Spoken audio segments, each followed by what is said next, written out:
Home section के और एक ट्यूटोरियल में आपका स्वागत है।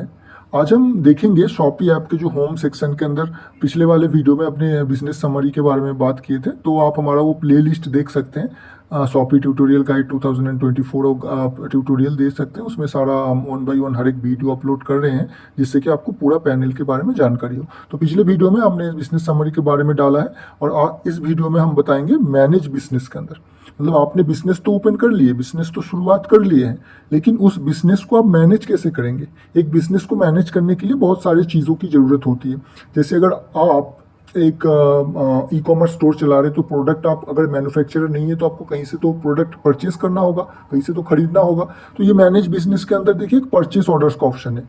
इसमें आप क्या कर सकते हैं, आप जहाँ से प्रोडक्ट मैन्युफैक्चरर से खरीद रहे हैं उनका जो डिटेल्स है ऐड कर सकते हैं। यहाँ पे उसका इनवॉइस आप यहाँ पे ऐड कर सकते हैं, कितना प्रोडक्ट खरीदे हैं, कितने रुपए में खरीदे हैं, तो उनका डिटेल्स परचेस ऑर्डर के अंदर डाल सकते हैं। तो ये जो परचेस ऑर्डर पे डालेंगे, ये आपके स्टॉक पे ऐड हो जाता है वो प्रोडक्ट। ठीक है, वो प्रोडक्ट आपके स्टॉक पे, उसका स्टॉक ऐड हो जाता है जब परचेस ऑर्डर आप यहाँ पे डालते हैं।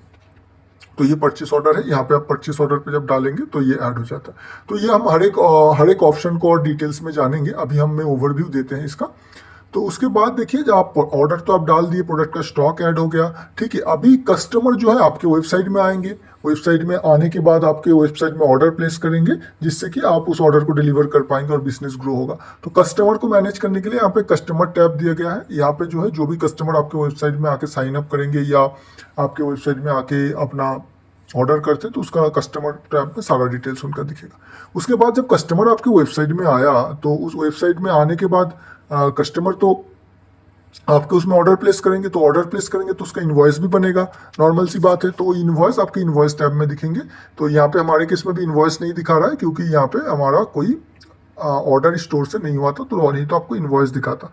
ठीक है, तो ये हो गया इनवॉइस का सेक्शन। तो इनवॉइस बन जाता है। ठीक है, उसके बाद देखिए एस्टिमेट। कोई कस्टमर बोलता है कि मैं आपसे बल्क में परचेस करूंगा सामान, तो इस केस में आपसे एस्टिमेट अगर मांगता है तो आप दे सकते हैं। नॉर्मली एक ऑफलाइन बिजनेस के लिए होता है, ई कॉमर्स में नॉर्मली नहीं होता। लेकिन फिर भी अगर आपका हमारे इसमें ये शॉपी के ऐप में ये फीचर दिया हुआ है, तो अगर आप ऑफलाइन भी बिजनेस चलाते हैं, आपको एस्टिमेट भेजने में अगर दिक्कत ना हो, इसके लिए एक एस्टिमेट का फीचर दिया गया है, जो आप इस पर क्लिक करके आप एस्टिमेट इनवॉइस भेज सकते हैं। तो इसको भी हम डिटेल्स में देखेंगे आने वाले वीडियोज़ में। तो ये था एस्टिमेट, आप समझ गए। अभी देखिए रिपोर्ट्स। जब सब कुछ आपके स्टोर में प्रोडक्ट ऐड हो गया, आपका कस्टमर भी आ गए, ऑर्डर भी कर दिया आपने, उनको प्रोडक्ट भी डिलीवर भी कर दिया, इनवॉइस भी बन गया, सब कुछ पेमेंट वगैरह आपने ले लिया, ऑफलाइन हो या सीओडी ऑर्डर से थ्रू हो या ऑनलाइन पेमेंट के थ्रू हो, यूपीआई से हो, कार्ड से हो, जिस तरीके से भी आपने मेंटेन किया, उसका तो एक रिपोर्ट होना चाहिए। क्योंकि महीने के एंड में अगर आप जीएसटी का आपके पास है तो जीएसटी देना पड़ेगा, तो जीएसटी रिपोर्ट्स भी चाहिए होगा। कितना पेमेंट आपको मिला वो चेक करना ज़रूरी होता है, कि कितना पेमेंट मुझे टोटल मिला, उसमें से ऑनलाइन के से कितना मिला है, मुझे सीओडी में कितना मिला है। तो ये सब जानना ज़रूरी होता है कि कौन सी प्रोडक्ट कितना सेल हुआ है, कौन सी प्रोडक्ट ज़्यादा सेल हुआ है, कौन सी प्रोडक्ट कम सेल हुआ है, कौन सी कस्टमर ने कितने रुपए इसका ऑर्डर प्लेस किया। ये सारा इन्फॉर्मेशन अलग अलग रिपोर्ट के तौर पर आपको ये रिपोर्ट सेक्शन में देखने को मिल जाता है। देखिए, order report, invoice report, customer report, ये सारा रिपोर्ट आपको, product inventory report, GST report, daily sales report, तो पेमेंट रिपोर्ट, सब कुछ आपको यहाँ पे मिल जाता है। तो ये सारे रिपोर्ट्स को भी हम आने वाले वीडियोस में देखेंगे। तो इस तरीके से जो है आप अपना बिजनेस जो है बड़ा कर सकते हैं।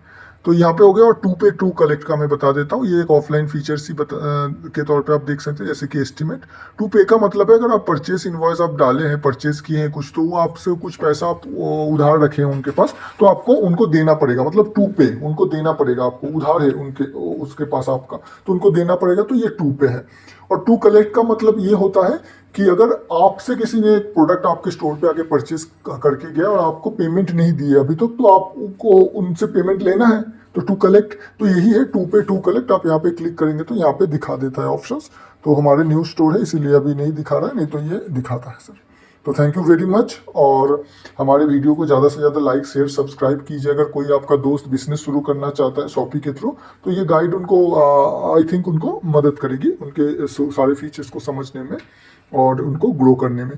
और अगर आपको डिजिटल मार्केटिंग सर्विसेज, बैनर्स, लोगो, लाइक वेबसाइट डेवलपमेंट या वेबसाइट डिजाइनिंग में कोई मदद चाहिए, आप पब्लिश या कोई भी किसी भी तरीके का मदद चाहिए, जीएमसी या कोई भी इंटीग्रेशंस में मदद चाहिए, तो आप हमारे डिस्क्रिप्शन में दिए गए लिंक्स पे संपर्क कर सकते हैं या हमें कमेंट कर सकते हैं। तो हम आपका कमेंट का रिप्लाई ज़रूर करेंगे। तो थैंक यू वेरी मच।